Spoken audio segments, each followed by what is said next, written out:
la guerra comercial entre Donald Trump y China, o Estados Unidos y China, va con todo.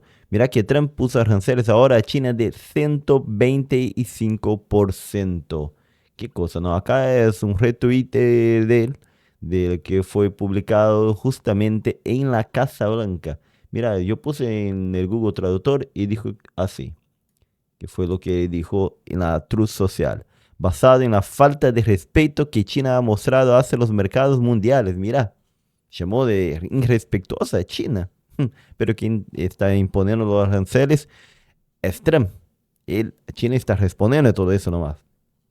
Por la presente, aumento el arancel cobrado a China por los Estados Unidos de América al 125% con efecto inmediato. En algún momento, con suerte en el futuro cercano, China se dará cuenta de que los días de estafar a Estados Unidos, le llamó estafador, y a otros países ya no son sostenibles ni aceptables. Por el contrario, y basándose en el hecho de que más de 75 países han convocado a representantes de los Estados Unidos, incluidos los departamentos de comercio del Tesoro y el USTR, para negociar una solución a los temas que se están discutiendo en relación con el comercio, las barreras comerciales, los aranceles, la manipulación de divisas y los aranceles no monetarios, y que estos países, por sugerencia mía, no han tomado represalias de ninguna manera contra los Estados Unidos, he autorizado una pausa de 90 días y una suspensión sustancialmente rebajo el arancel recíproco durante ese periodo del 10%, también con efecto inmediato. Gracias por su atención a este asunto. O sea, él empezó con eso de la guerra comercial, fue subiendo los aranceles a China, subió a 34%, después China respondió con otros 34%, y fue y subió a 75%, China subió también, y ahora puso 125%. ¿Dónde va para todo eso, no? Bueno, vamos a ver acá, mira, la tensión entre China y Estados Unidos sigue fuerte. Mira lo que dijo el vicepresidente J.D. Vance de Estados Unidos sobre China y cómo contestó China, porque él le respondió. Preguntémonos, déjame aumentar acá un poquito. Preguntémonos qué le ha aportado la economía globalista a los Estados Unidos de América. Y la respuesta es fundamentalmente se basa en dos principios. Contraer una enorme deuda para comprar cosas que otros países fabrican para nosotros y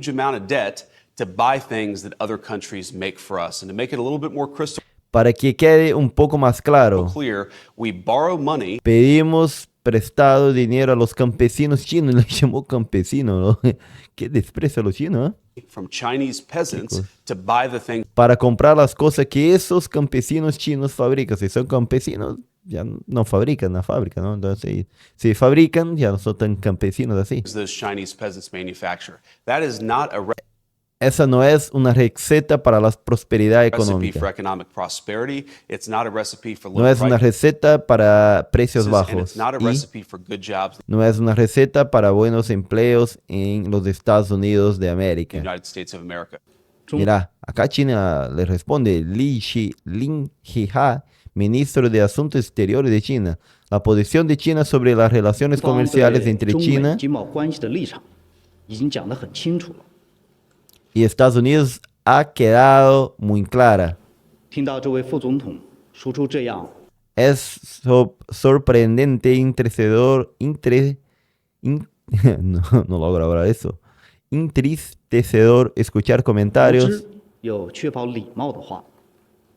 tan ignorantes e irrespetuosos por parte de este vicepresidente. ¿Qué cosa? La tensión está aumentando. Bueno, vamos a ver acá el comentario del señor, ¿cómo es el nombre? Rubén Rayo. Rubén, no. Juan Ramón Rayo. Rubén, confundí con Rubén Rivera. Bueno, vamos a ver qué dice acá sobre todo eso, la guerra comercial. El presidente de los Estados Unidos, Donald Trump, decreta una pausa de 90 días en su guerra comercial hacia el resto del mundo, salvo China, y los mercados financieros estallan en júbilo. Hemos dejado atrás ya la peor parte de estas hostilidades comerciales, ha pasado ya el peligro de la guerra comercial. Veámoslo. Después de haber acumulado una caída de casi el 18% desde que comenzaran las hostilidades comerciales de Donald Trump hacia el resto del mundo a mediados de febrero, ayer la bolsa estadounidense, más concretamente el Standard & Poor's 500, subió casi un 10%. Se trata de uno de los mayores incrementos diarios de toda su historia. ¿Y a qué se debe que ayer la bolsa estadounidense se incrementara tanto? Pues en gran medida a la reversión de las causas que hasta ayer habían provocado su derrumbe. Concretamente, la bolsa estadounidense se había derrumbado casi un 20% como consecuencia de la guerra comercial planteada por Donald Trump contra el resto del mundo. Y ayer la bolsa estadounidense subió casi un 10% porque a Donald Trump le temblaron las piernas con respecto a la guerra comercial. O bueno, si creemos que todo lo acaecido hasta ayer formaba parte de un guión maestro escrito por Donald Trump y por sus consejeros comerciales, lo que sucedió ayer no fue que le temblaran las piernas, sino que terminó ejecutando su plan maestro, desdiciéndose de mucho de lo que había afirmado durante los días anteriores. Y es que entre el 2 de abril, el famoso Día de la Liberación, hasta el 9 de abril, rebautizado por Peter Navarro, el principal asesor comercial de Donald Trump, como el Día del Arte de la Negociación Comercial Recíproca, entre el 2 de abril y el 9 de abril, Donald Trump y su gobierno nos habían estado diciendo que los aranceles habían llegado para quedarse, que no habría pausa comercial, que no se aceptaría ningún retroceso en la presión arancelaria salvo a cambio de concesiones fortísimas en favor de los Estados Unidos, que los aranceles proporcionarían cientos de miles de millones de dólares en recaudación, que servirían para reindustrializar la economía estadounidense, que el gobierno de Donald Trump no prestaba atención a los mercados financieros, ni a la bolsa, ni al mercado de deuda pública, sino que ellos solo se preocupaban por la economía real y los aranceles eran positivos para la economía real, etcétera. Todo esto son cosas que se dijeron durante la semana anterior, y ayer, sorpresivamente, Donald Trump hizo un anuncio que gustó mucho, y con razón, a los operadores de los mercados financieros. Y es que todo eso que había dicho antes, y que hacía pensar que la guerra comercial había llegado para quedarse, y que por tanto terminaría penetrando hasta los huesos de la economía real, todo eso, en realidad, era palabrería vacía, que se decía, que se expresaba para hacer una especie de performance negociadora, pero que en realidad todo eso no valía para nada. Y por tanto, ayer, afortunadamente, el gobierno de Donald Trump optó por desescalar la guerra comercial, rebajando todos los aranceles recíprocos hasta el 10% durante un plazo de 90 días e incrementando, solo de manera ya casi testimonial, los aranceles de represalia contra China. Parece que, bueno, como la cosa con China no salió como esperaba, porque, como dijo acá, esperaba que todos los países fuesen a negociar con él. Ah, impuse aranceles, ahora vengan a negociar conmigo.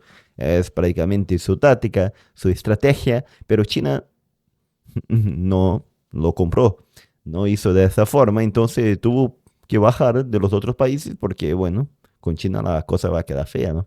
O dicho de otra manera, los aranceles que habían entrado en vigor el propio 9 de abril fueron suspendidos el propio 9 de abril, con la excepción de los aranceles contra China, que se incrementaron del 104% al 125%, a pesar de que China el día anterior había incrementado los aranceles en contra de los Estados Unidos en 50 puntos porcentuales y por tanto habría correspondido que Estados Unidos, si siguiera la misma dinámica que hasta la fecha, aumentara sus aranceles contra China hasta el 150-160%. Por suerte, por fortuna, ha imperado algo de racionalidad en el gobierno de Donald Trump y ninguno de estos pasos se ha dado. Y eso es lo que sentó especialmente bien a los mercados. Constatar que o bien el gobierno de Donald Trump hasta la fecha había ido de farol, es decir, lanzaba unas amenazas que no pensaba cumplir, que no pensaba materializar, o alternativamente, claro, también cabe esta posibilidad, que las fuertes caídas de los mercados, tanto de la bolsa como de la renta fija estadounidense, hayan terminado doblándole la mano al gobierno de Donald Trump y este haya terminado dando marcha atrás, recogiendo cable en su salvaje amenaza arancelaria. Me parece que es más porque por China, porque no tiene como pelear contra todo el mundo y China juntamente, sería muy peligroso, me parece, ¿no? Sea como fuere, haya sido lo uno, el farol negociador, o lo otro, el haber doblegado la voluntad del gobierno mercantilista de Donald Trump, los mercados ayer celebraron la desescalada, la significativa desescalada en la guerra comercial multilateral. Ahora bien, que los mercados financieros ayer se dieran un festín recuperando parte de lo que han perdido desde el inicio de las hostilidades comerciales, no significa ni muchísimo menos que todo este capítulo de la guerra comercial de Donald Trump en contra del resto del mundo haya dicho ya su última palabra. Y no la ha dicho esencialmente por tres razones. La primera es que la pausa arancelaria que ha decretado Donald Trump en realidad es una generalización de un arancel mínimo del 10% para todos los países del mundo. Claro, un 10% comparado. Quiero ver acá, voy a buscar juntamente con ustedes, porque ah, quiero ver una explicación directamente de China. Creo que el señor Oscar Vara es posible que hizo algo acá. Bueno, muy bien, muy bien, muy bien. Acá tiene un en vivo de 1 hora, pero eso no vamos a ver acá. Más específicamente de China. Buenas tardes y bienvenidos a esta no caverna geopolítica, a esta biblioteca geopolítica, podemos decir, en la que os quiero hablar brevemente, porque luego tendremos geopolinómicos, acerca de la guerra arancelaria que ya se ha desatado en el mundo porque faltaba que entrara China definitivamente a responder a los Estados Unidos. Ayer Estados Unidos decidió subir su apuesta arancelaria contra China, elevando los aranceles del 34% al 104%, y hoy lo que tenemos es una respuesta de China que sube los aranceles al 84%. Por lo tanto, tenemos guerra arancelaria total y vamos a hacer un breve comentario acerca de lo que esto va a suponer o puede suponer, y después, en Geopolinómicos, espero que ampliaremos estas cuestiones ya con la sabiduría mucho más extensa que la mía de Jorge Turmo y de Ángel Rodríguez. Por una parte, lo que tenemos es que los Estados Unidos han cerrado su mercado a los productos de China. China exportó el año pasado 440.000 millones de dólares en productos, lo cual quiere decir que ahora mismo tendríamos ese mercado de potencial venta de 440.000 millones de dólares cerrado. A corto plazo, para las empresas chinas, supone un golpe para la rentabilidad financiera de las empresas, porque sabemos que ya están muchas de ellas en sobrecapacidad productiva. Por lo tanto, la posibilidad de desempleo y de quiebra de muchas de las empresas obviamente está ahí a la vuelta de la esquina. Habrá desempleo, habrá, como os digo, esa posibilidad de exceso de capacidad. Eso está hablando con 104% y ahora con 125%. La cosa se empeora, ¿no? Impacto sobre la balanza comercial. Pero China no se ha quedado quieta. Aunque os voy a hacer un vídeo específico de lo que supone para Estados Unidos. Ayer en el paseo geopolítico estuvimos viendo cómo en la guerra los Estados Unidos tienen bazas muy buenas para derrotar a China, pero no hablamos de las bazas que tiene China para derrotar a Estados Unidos, y de eso quería hacer un vídeo esta mañana, pero no lo puedo hacer. A ver si esta noche, después de Geopolinómicos, tengo tiempo de rematarlo y lo hacemos, pero es importante que vayamos a continuar con el argumento que estábamos desarrollando ayer acerca de China. Entonces, es cierto que ese impacto a corto plazo se va a producir, pero China obviamente no se está quedando quieta. Los aranceles del 84% los está destinando China principalmente a hacer daño a la economía de Estados Unidos. En 2018 vimos un movimiento muy inteligente de China en el que la respuesta arancelaria a la guerra que le planteó entonces Donald Trump estaba dirigida a aquellos condados que producían bienes que se exportaban a China y donde los votantes republicanos eran más abundantes. Mira. Por lo tanto, el objetivo era dañar directamente a los votantes de Donald Trump.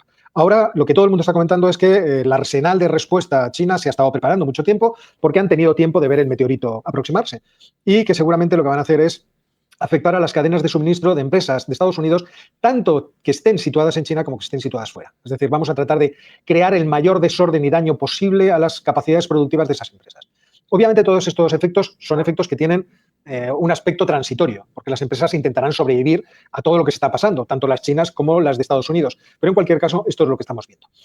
China ya estaba en un camino de tratar de fomentar el crecimiento del consumo interno, os lo comentaba ayer, a través de estímulos fiscales y también de estímulos monetarios. Las represalias comerciales era algo que estaba ya a la vuelta de la esquina, y China lleva bastante tiempo tratando de desarrollar una política de autosuficiencia tecnológica, con lo cual pueda cerrar lo máximo posible el impacto de este tipo de guerras o este tipo de ofensivas que con gran probabilidad le iban a caer en el caso que Donald Trump llegara al poder, como obviamente ha sido.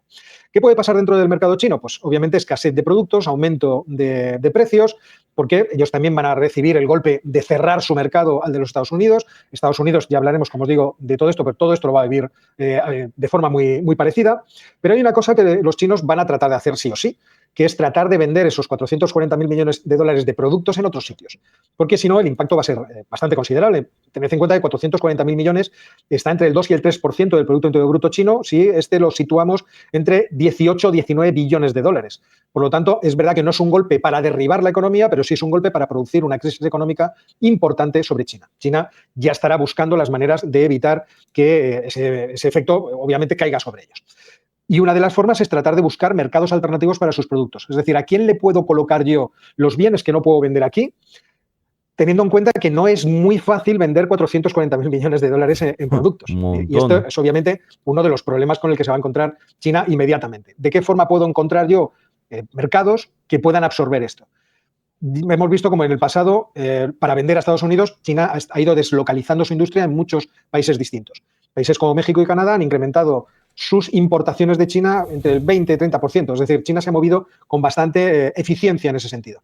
Ahora, ¿cuánta más eficiencia va a poder encontrar para poder vender esos productos? Esto no está fácil.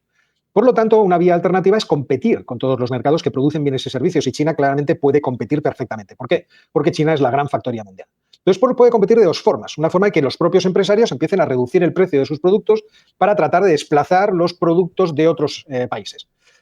Esto puede provocar... ¿Qué efecto en consecuencia? Si Estados Unidos pone aranceles, ellos bajan los precios, los otros países también piden en competencia y va generando un efecto bastante, una consecuencia sobre otros países bastante fuerte, ¿no? Graves daños para economías emergentes como Tailandia, como Vietnam, incluso afectar a países que están más lejanos en nuestra imaginación de China, como Brasil. Pero por otra verdad. parte puede intentar otra cosa, y esa otra cosa puede ser extraordinariamente peligrosa para todos. Para todos, no quiero decir para chinos y estadounidenses, sino para todo el mundo, que es una devaluación. Una forma de hacer que tus productos sean más baratos es devaluar tu moneda. Si devalúo mi moneda un 20%, eso quiere decir, bueno, no, supongamos que tanto, un 10%. Eso quiere decir que todos los productos del país van a poderse comprar un 10% más barato en términos de cualquier tipo de moneda. En este caso, obviamente, vamos a pensar en términos de dólares. He dicho un 10%. Un 10%, sí, si valieran 100 euros los productos, valdrían 90. Por lo tanto, una reducción del 10%. Eso quiere decir que China empezaría a competir con países que tienen, en realidad, ahora una ventaja comparativa respecto de China en términos de costes laborales. Hay muchos países que están por debajo. Me parece que China tiene costes laborales ahora mismo entre 3, si no recuerdo mal, eran 3, dejadme que lo piense. Me parece que 5 a 6 dólares. México creo que estaba entre 3 y 5, Tailandia entre 2 y 3. Entonces hay que bajar mucho el precio para tratar de comerte el mercado de los demás. Pero lo malo es que las devaluaciones tienen efectos secundarios. Es que cuando tú ves que tu moneda empieza a devaluarse y tus ahorros ya no van a mantener el mismo poder adquisitivo, buscarás alternativas para mantener tu riqueza. Y esas alternativas pueden suponer intentar sacar tu dinero del país.